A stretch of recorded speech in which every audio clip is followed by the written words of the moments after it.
ఉమ్మడి విశాఖ జిల్లాలో గడిచిన కొద్ది రోజుల నుంచి వరుసగా ప్రమాదాలు చోటు చేసుకుంటున్నాయి. విభజిత అనకాపల్లి జిల్లాలో కొద్ది రోజుల కిందట ఎసెన్షియా ఫార్మా పరిశ్రమలో పేలుడు సంభవించి 17 మంది మృతి చెందారు. ఆ తర్వాత జరిగిన మరో పరిశ్రమలోనూ ప్రమాదం సంభవించడంతో 5గురు తీవ్ర అస్వస్థతకు గురై ఆసుపత్రిలో చేరి చికిత్స పొందుతున్నారు. ఈ ఘటనలు జరిగి 2 వారాలు గడవక ముందే మరో ప్రమాదం శుక్రవారం రాత్రి విశాఖలో చోటు చేసుకుంది. శ్రావణ్ షిప్పింగ్ సంస్థలో శుక్రవారం జరిగిన ఈ ప్రమాదంలో 5గురు తీవ్ర అస్వస్థతకు గురి కావడంతో హుటాహుటిన కిమ్స్ ఐకాన్ ఆసుపత్రికి తీసుకెళ్లి వైద్య సేవలను అందిస్తున్నారు. ఎసిటానిలైడ్ బ్యాగ్స్ ను ఒక కంటైనర్ నుంచి మరో కంటైనర్ కు మార్చుతుండగా ప్రమాదం చోటు చేసుకున్నట్లు చెప్తున్నారు. ఎసిటానిలైడ్ అనే ఈ విషవాయువును పీల్చడంతో 5గురు కార్మికులు అస్వస్థతకు గురయ్యారు. వీరికి మెరుగైన వైద్యం అందించేలా చర్యలు చేపట్టినట్లు జిల్లా కలెక్టర్ పేర్కొన్నారు. ఘటన జరిగినప్పటి నుంచి ఎప్పటికప్పుడు పరిస్థితిని కలెక్టర్ సమీక్షిస్తున్నారు.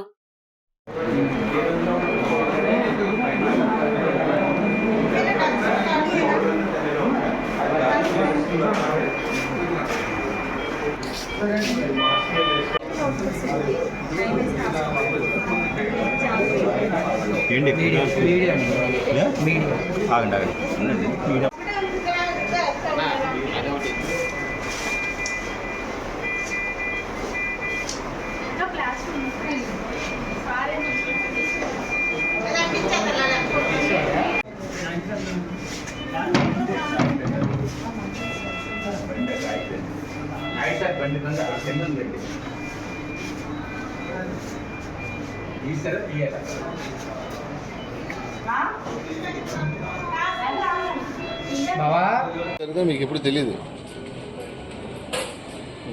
అంటే అది మీకు తెలియదు అంతే. తమ్ముడు కెమికల్ టన్నులు వస్తే పట్టుకుంటారు తమ్ముడు. 5 కేలు 10 కేలు బ్యాగ్ ఎవడో పట్టుకోడు. ఇప్పుడు ఎంతమంది అలా పడిపోవడానికి ఊరికే పడిపోదు. ఒకడు పడిపోయాడు అనుకో ఓకే డన్, 2 పడిపోయారు అనుకో డన్, 3 పడిపోయారు అనుకో డన్. నాకు 8 o'clock ఇన్ఫర్మేషన్ వచ్చిందన్న. అంటే అసలు యాక్చువల్గా ఆ లోడ్ దించిన వాళ్ళందరికీ చెక్ చేయాలి. శ్రావణ్ షిప్పింగ్ లో నువ్వు ఎప్పటి నుంచి చేస్తున్నావు? నేను 3 years నుంచి చేస్తాను. నీ పేరు? ప్రసాద్. కెమికల్ ఎప్పుడు లిఫ్ట్ చేయలేదు కదా? కెమికల్ ట్యాంకర్స్ ఉంటాయా? ట్యాంకర్స్ అంటే మీకు తెలిసి ట్యాంకర్స్ లో ఎలాగా బ్యాగ్లు ఉండవు, ట్యాంకర్స్ అయితే ఉంటాయి. మరి ఎందుకు ఎంతమంది 5గురు అంత ప్రాణాపాయ స్థితిలో ఉన్నారు? అది మనకి తెలియదు అన్న. అది నాకు ఒకసారి సార్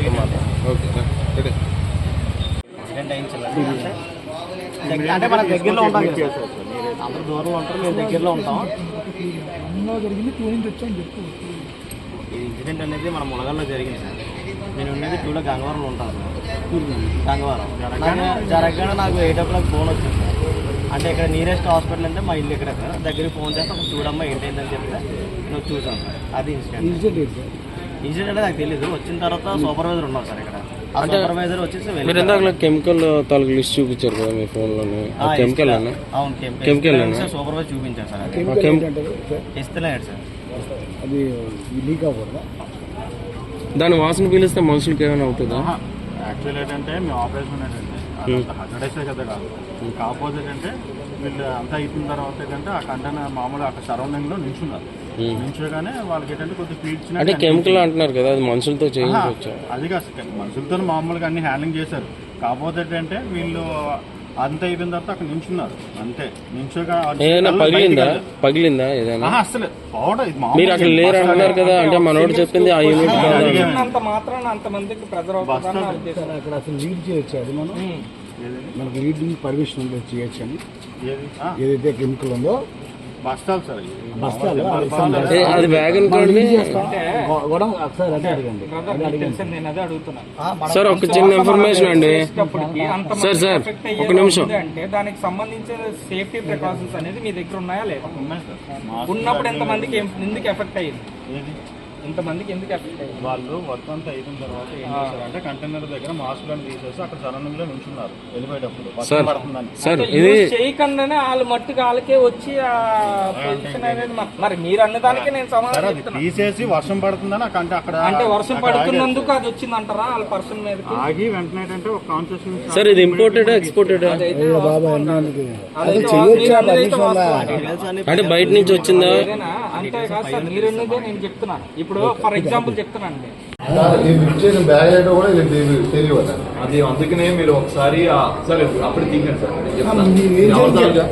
మీడియా సార్ సార్ ఆపండి మీడియా సార్ నేను చెప్పనండి ఇంకా నేను వాళ్ళతో చెప్పండి సార్ పర్లేదు సార్ ప్రాబ్లం సార్ ఆపండి